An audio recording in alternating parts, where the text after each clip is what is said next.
أن الحمد لله نحمده ونستعينه ونستغفره ونعوذ بالله من شرور أنفسنا ومن سيئات أعمالنا. من يهده الله فلا مضل له ومن يضلل فلا هادي له. وأشهد أن لا إله إلا الله وحده لا شريك له. وأشهد أن محمدًا عبده ورسوله صلوات الله وسلامه عليه تسليما كثيرا أما بعد. The companion came to the Nabi sallallahu alaihi wasallam and he made a point that I want to draw from, and that is that the fara'id and the shara'ir of al-Islam qad kathurat. There are a lot of things that we have to do, Ya Rasulullah. There are a lot of things that we've been made responsible to do on a daily basis. He says, so just tell me one thing, bikhtisar, if I do that thing, I'll be okay. He told him, don't allow your tongue to become dry from the dhikr of Allah. Stay in constant dhikr. Read the Quran, make istighfar, give da'wah, make dua, all of those things. So if you had to make something concise, then don't leave off dhikr, whatever you do. The point of this hadith is there's a lot of things that Islam is telling us to do. And one of the things from those many things that are important, and it's not okay for us to look at it and to be neglectful in it, especially in 2022 with our children growing up here in the UK, is that when the Prophet came, sallallahu alaihi wasallam, he wanted to build, nurture, maintain, grow, and develop the Islamic personality, the unique, distinct Islamic personality. The Muslim is not like anyone else. He may be like other people who are not Muslims in some general things, like they all eat, they dress, they all do this. They may be, but there are going to be things that stand out to show people this is a Muslim, like with our wives. And that's why I have to take my hat off, as they say, to pay homage and give respect to the Muslim woman who wears hijab, because she comes out and she can't, she can't hide. She has to show everybody I'm a Muslim. But there are a lot of other things that we have to do so that when you meet me for the first time, and I meet you for the first time, and we may even be in a hostile environment, but when I meet you, you meet me, right away, I can know you're a Muslim. You know that I'm a Muslim from our names, from what we're doing, how we're acting, what we're not saying, and so forth and so on. So one of those things in our religion that's really important, I want to bring to your attention, inshallah, because I tell you, Ummah al-Islam, if we take care of the small things, as they say, if we take care of the small things, the big things will take care of themselves. If we establish the Islamic Khilafah as individuals in our homes, Allah will establish the Khilafah in this earth. As for you and me and this one and that one, 4 people, 3 people here, a Jamaat over here, and we're trying to establish the Khilafah out in the earth, and we ourselves are muqassirun, and we're looking for these big issues, and we're leaving alone the doable things, we're just fooling ourselves. So the Prophet came and he put emphasis on something that I want to bring to your attention because it's serious. It has to do with us being different, and that is, in al-Islam, the right and the right side has some significance.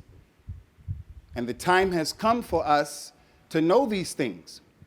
Even in the Jum'ah prayer, when we see how people come and what they do, we see there is a great lack of awareness as it relates to basic things in our religion. Al-Islam took care of the right. The right is not like the left. And that doesn't mean that we buy into or we believe the khurafat of the non-Muslims who say things like, if you're a person who uses your left hand, you're a child of the devil. We don't believe in that. A person who is ginger in European American culture, pop culture, the one who is ginger, their hair, ginger, they say it's a child of the devil. A lady who has blonde hair, she's a bimbo. Those stereotypes are not from our religion. It's not from our religion to be racist towards someone whose color is darker than yours. There's no difference. If you're racist and you think like that, you see someone who's darker than you from Africa and you don't like him. You're afraid. There's no difference between that and the one who, when I said bimbo, you don't say that. Child of the devil, you don't say that. But we have our equivalent to those, that khurafat and that jahl. We have that. As it relates to this issue of the right, Allah could have created you a person who is lefty. That doesn't make you bad. Not at all. Not at all. But as Muslims, we should know. They said, as our mother Aisha described him, sallallahu alayhi wasallam, kana an-nabiyyu sallallahu alayhi wasallam yu'jibuhu at-tayammunu fi tana'ulihi wa tarajjulihi wa fi tuhurihi wa fi sha'nihi kulli. The Prophet of Islam, the one who never told us, do the ihtifal with the mawlid, show your love for him in ways of innovation and khurafat, never told us to do that. The way we show our love is loving what he loved, doing what he told us to do, and so forth and so on. She described him for us and said, he used to love doing things on the right and from the right in all of his affairs. He was impressed with it. He loved doing it. So whenever he combed his hair, he would comb his hair starting from the right. Whenever he put on his shoes, he would put his shoes on from the right. He would put his shirt on, his pants on from the right. Taqarrubin ila Allah. If someone's sitting there and say, oh, what are you talking about? All of what's going on, are you talking about that? La wallahi. You'll see the importance of it. When he used to make wudu, he used to start with the right. And when he put water in his nose, he did it with his right. And he did it in his mouth with his right. You're a left-handed person. For the wudu, now you have to do it with your right, although you're used to writing with your left. In all of his affairs, sallallahu alaihi wasallam, when he took a ghusl, he would make the wudu, and then when he wanted to put all the water on himself, he would do it on the right first, sallallahu alaihi wasallam, and then the left. In al-Islam, and this is not specific to Arabic language, but as Muslims, people who grew up in America and Europe, we read the book of Allah from the right to the left. And we don't want to hear our shabab coming with these foreign weird ideas about, well, something's wrong with us because Europeans do it the other way. No, that's just, we're different. Muslims, we integrate into host countries. Integration means I'm going to bring my piece of the puzzle to the table and I'm going to fit it into the overall picture of the puzzle. There's a big difference between integrating and assimilating. To assimilate is for me to come to the host country and I melt into their environment and I become as they are. As they say, when in Rome, do as the Romans do. That's not our religion. The Muslim is individuals going to hold on to that Islamic identity, and from the Islamic identity is the right side in al-Islam is important. Listen to what I have to say. As I look in the audience, I see the importance of the right that al-Islam put in this religion. I see it and you should see it. The Prophet told us about our religion, sallallahu alaihi wasallam, and our Lord, inna ahabbal biladi ilallah masajiduha. And this big, massive dunya all over the world. Right now is nighttime in some places. Right now is Maghrib time in others. Right now is Fajr time in others. And this big world, the most beloved places to Allah in this big, massive world are the places where there's the masjid, like in Leeds. This is a place that Allah loves more than any place else in the city of Leeds, along with the other masajid. He doesn't love churches. He doesn't love the synagogues. He doesn't love the Sikh temple, the Hindu, the masajid. Why? Because the people come down and they sit here and they pay attention to why they were created. They're not worrying about the issues that make us preoccupied outside of this moment. We're not worrying about who texts us, who's calling us, our work, our this, our that.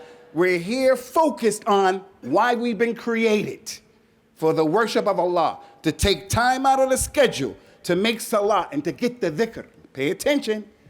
So this masjid is the most beloved place to Allah in the whole world. And he said about this masjid, sallallahu alaihi wasallam, Inna Allah wa malaikatuhu yusalluna ala mayamin as-sufuf. Verily Allah, along with the malaika, Jibril, Mikael, Israfil, all of those angels, they send dua on those people in the masajid, the most beloved places to Allah, who are on the right side of the row. So in this masjid, those brothers who are in the first row are in the best line altogether. But those on the right side of the row are more virtuous than those on the left side. And then we come to the second row. They're more better than the people in the second row. But the people in the second row on the right side are better than the people on the left side, and on and on and on. Which goes to show the importance of the right. It also goes to show you, Abdullah, on the day of Al-Jum'ah, you had to have some knowledge about your religion. Taking a ghusl, wearing clothes, what you do, what you won't do, coming to where you sit in the masjid. If you choose to go downstairs and you're sitting in the masjid downstairs for no reason, you are letting a lot of thawab and ajur pass you by. The ashab of the judur in the back, I don't put you down. If you don't need those walls like some of our shuyukh, some of the people are sick, then you are letting ajur pass you by. Our brothers here who sit in these chairs every week, may Allah give us all strength. The question is, why do you always sit right there? Why don't you go to the right side of that row? Because it's better than where you are right now. Doesn't mean you're bad. Why don't you pull that chair up and go to the right side? Because I tell you what, when one of us is about to die, or, and may Allah give us a good, death, or one of us becomes sick, we start to think about all of the missed opportunities. فَشَاهِدُوا مِنَ الْكَلَامِ. The right side is not like the left side in Islam. And the Muslim has to be aware of simple issues like this. The khilafah, al-jihad. May Allah establish the khilafah of nubuwah in the earth during our lifetime. And may Allah make us of the real mujahideen, the jihad of al-Islam. We don't have a problem with that. But don't put the cart before the horse. From what shows the importance of the right in al-Islam, and it's from the most important issues, is what the Prophet said, sallallahu alaihi wasallam. إِنَّ الْمُقْسِطِينَ عِنْدَ اللَّهِ عَلَى مَنَابِرْ مِن نُور عَنْ يَمِينِ الرَّحْمَنِ وَكِلْتَا يَدَيْهِ يَمِينٌ. Yawm al-Qiyamah, those people were fair and just. They're fair and just. The way they deal with disputes, the way they deal with people when they're called to give their positions and the opinion. The imam has to listen to the wife, has to listen to the husband. He has to listen to the businessmen who are disputing. You come and you're required to judge between people, to take a position. The people who are fair and just in their assessments, they love what they're supposed to love and they hate what they're supposed to hate. There's the person who we're here, he's talking about the right. On Friday in the khutbah, why does he talk about jihad? What kind of... That's not fair and just. Do you know how many new Muslims are here who don't know about the right and every issue that you think is not important? Do you know that this issue can get me and you into the Jannah if done properly? This issue?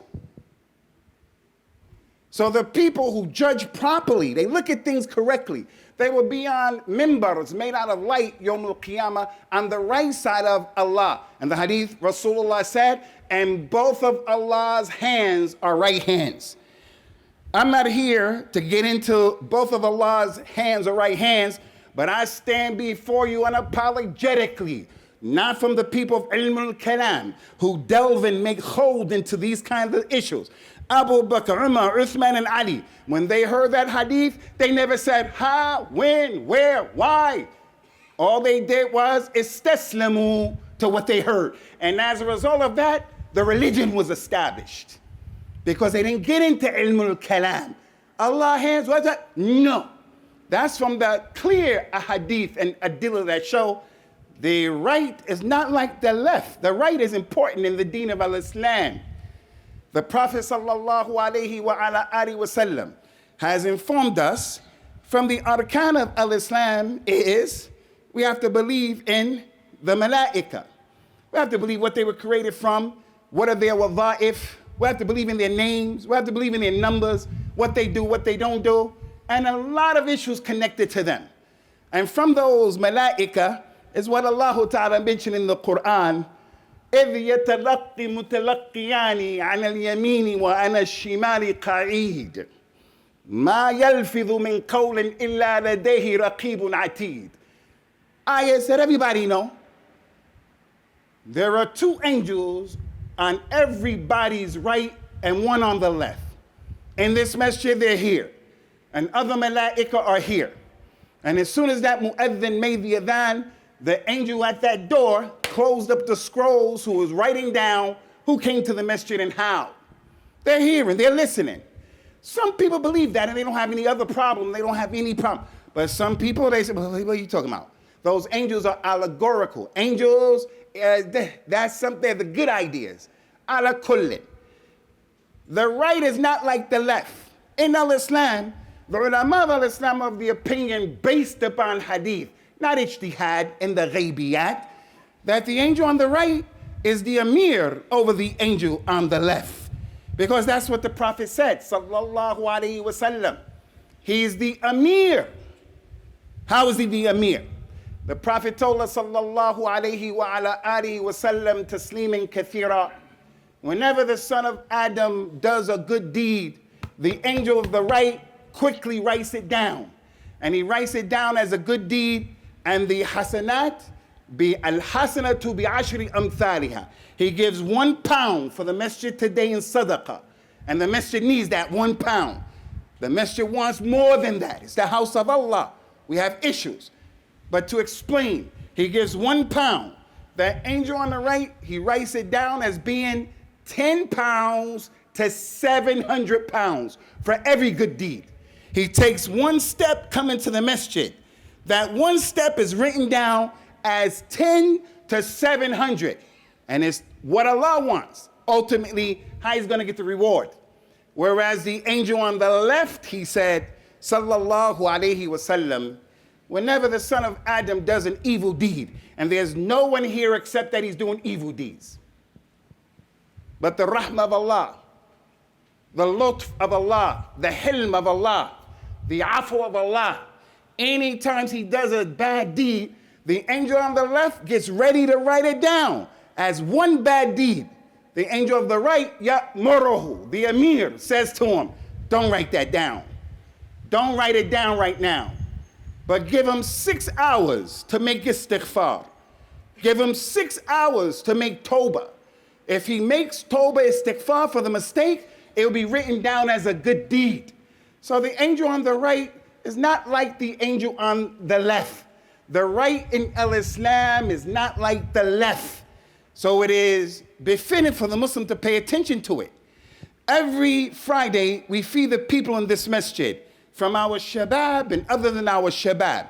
Come anytime and just look at the eaters when they eat. May Allah bless them, bless the people who provided the food, made the food, and the people who devour the food. But this is one of the times where as Muslims, we should see the distinction. Because when you look at us, our children, ourselves, we eat with our left hands. We drink with our left hands. We give with our left hands. We take with our left hands. But the Prophet took time out of his schedule to tell the people, don't take with your left hand. Don't give with your left hand. He told us that you should give and take, eat and drink with your right hand.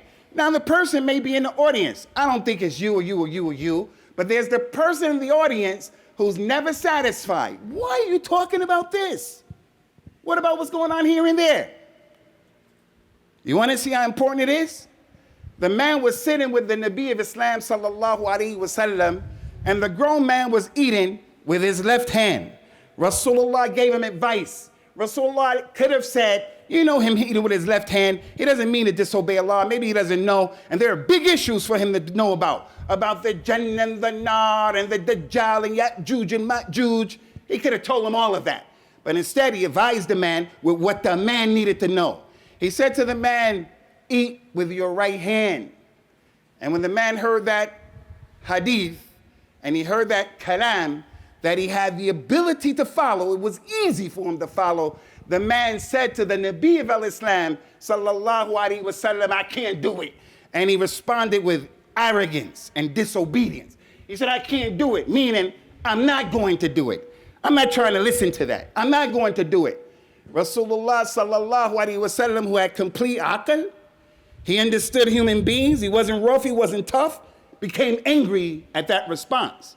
And he said to that man, balistatat, no, you had the ability to do it. And then at that point, the man's hand became paralyzed. Go back and check the hadith. The man's hand became paralyzed. Now, during the time of the companions, when they would see that, and during the time of our time, there are people who, they understand, man, that's a serious issue. Knowing that the Rasul of Islam is a man of rahmah, and he brought the religion to make things easy for the people. If he gets mad at something, upset at something, it in itself is a problem. And for something like that to happen, the right is not insignificant, but it's even bigger than that. It's the way we manifest our love for the Nabi of Islam. It's the way we manifest our Islam. Allah commanded it. Allah legislated it. So the Muslim gets with it, especially when it's such an easy issue. It's an easy issue. Getting up and praying Salatul Fajr in your house is not the easiest issue in the world, but it's doable. Getting up and coming to the masjid to pray Fajr is not the easiest thing in the world, but it's doable. But I can understand the comparison is a big difference between the two. But we have in our ummah today the person who's not even going to do that. Not only he's not going to do it, but he doesn't even want you to share it with the people. So again, it's one of those many issues that go to show, don't be in any doubt as to why our community is in the situation we're in. We're in this situation because if you take care of the small things, the big things that take care of themselves. The message of Allah sallallahu alaihi wasallam's companion, he saw his father always making a dua, and he asked his father, I see you always doing this dua at night, at nighttime. Every time you go to bed, I see you make wudu and you make this dua. Why? He said, because the Prophet told me that, and he used to put emphasis on it. He told the people, sallallahu alaihi wasallam, ya akhi Abdullah Muslim, in the nighttime before you go to sleep, every night before you go to sleep, make the wudu that you make for the salat, and lay on your right side. Don't lay on your left side if you can help it. Definitely don't lay on your stomach if you can help it. Lay on your right side. And then make the simple, easy dua. Allahumma inni aslamtu wajhi ilayk, wa fawwadtu amri ilayk, wa aljahtu dhahri ilayk, rahbatan wa ragbatan fik, la manja, la malja, wa la manja minka illa ilayk. آمنت بكتاب الذي كتابك الذي أنزلت وبنبيك الذي أرسلت. Rasulullah said, if you do this and you say this dua and you die that night, you're going to die on the fitrah, and I guarantee you go to Jannah. I'll guarantee you go to Jannah. I've been a Muslim since 1986, and I don't know the dua yet. 1986. I've been a Muslim since 1986, and I don't know that dua. I've been a Muslim since 1986. I know the dua and I know the virtues, but I don't do that dua. Al-jihad, al-jihad, al-khilaf, al-khilafa. Why don't you talk about something bigger? Is there anything bigger than dying on the fitrah and going to Jannah, whether the khilaf or the jihad is established or not? Because the ultimate reality in the end game is everybody wants to go to Jannah, everybody. So whether you want to do it, you don't want to do it, don't allow yourself to be one of those people who comes and you make istisqar and istihana. Any issue from al-Islam, we don't have what people say. These issues are from from the appeal of the religion, and that's from the essence of the religion. Everything is important in Al-Islam. Straighten up the prayers. If you straighten up the row, your hearts will be united. If the rows are not straightened up, then your hearts will be divided. And then if you gave a khutbah about the importance of the taswiyat as-sufuf in Al-Islam and in society, people miss the point.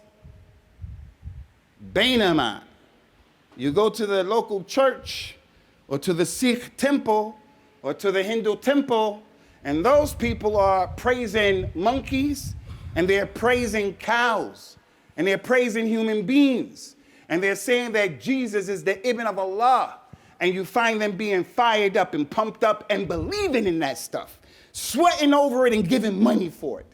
But the people of Al-Islam and Tawheed, we have a different response. أقول قولي هذا وأستغفر الله لي ولكم ونسأل الله تعالى التوفيق والسداد. What time is it? 10:02. 5:02. الحمد لله حمدا كثيرا وصلوات الله وسلامه على نبينا الكريم. Allah Ta'ala has mentioned in the Quran, as we mentioned, the end game. فَأَمَّا مَنْ أُوتِيَ كِتَابَهُ بِيَمِينِهِ فَسَوْفَ يُحَاسَبُ حِسَابًا يَسِيرًا وَيَنْقَلِبُ إِلَى أَهْلِهِ مَسْرُورًا. Yawm al-Qiyamah, the one who will be given his books in his right hand, not in his left hand and not behind him. The one who will be given his book in his right hand, he will be given an easy muhasabah. It won't be difficult. And he will, Yawm al-Qiyamah, go to his family in a state where he's going to be happy. He's going to have a surur. Whereas the other person who's given this book in his left hand or behind his back, he's going to have some trouble. The Ashabul Yameen, Ma Ashabul Yameen. The Ashabul Yameen are the second group of people who are entering to the Jannah. The first group, they're going to the Jannah, and the Prophet described how they look and what they'll get. And then the second group of people are the Ashabul Yameen, the people on the right side, second group. He described their faces. He described how what's going to happen with them. Their sweat, unlike this sweat today, is going to be musk. They're going to have all of this stuff. Everything that comes out of them are beautiful, the horoin, all of this. Those are the Ashabul Yameen. Why isn't the other way around? That the people on the right are the ones who are in trouble. The people who get their books in the left, they're the ones that are going to be okay. Why? Because the right side in Al-Islam is significant. In concluding, what I want to show and bring to the table is the Islamic identity. And much can be said about how the Muslim man on the outside looks, but just as important, if not more important, is what is on the inside. Because what's on the inside is going to come out. Every aspect of our religion is important, and from the important aspects of this deen is holding on to the Islamic personality. Those of you, like myself, who have children, and they're growing up in Europe, we have to show our children how to integrate into the community. We bring our piece of the puzzle to the table wherever we come from, and we say, here we stand, here we are. But we do not allow them to assimilate. Assimilation is, Halloween is coming up, so we allow them to go out and they do trick or treat. We don't believe in that, but we want to be nice neighbors in the neighborhood that we're living in, so we put up decorations of Halloween. And we're going to give people, that's not our religion. That's not the Islamic, and that's not the Islamic personality. So this thing about the right is just not about the right. It's about the Islamic identity. The Islamic, loving what Allah loves and being patient with it. Hating what Allah hates and taking a mawqif from it. But when we are mutaharrijun about things that the Prophet said were important, then that is a problem. We ask Allah Ta'ala by His Ism and Azam to give us the ability and the wherewithal to hold on to and to protect the Islamic identity that is an amana upon all of us. If He doesn't help us, it's not going to happen. And we ask Allah Ta'ala to put us on a balanced way of practicing this religion with understanding and with commitment on the way that those companions showed and illustrated to us. Aqim as-salat yarhamakumullah.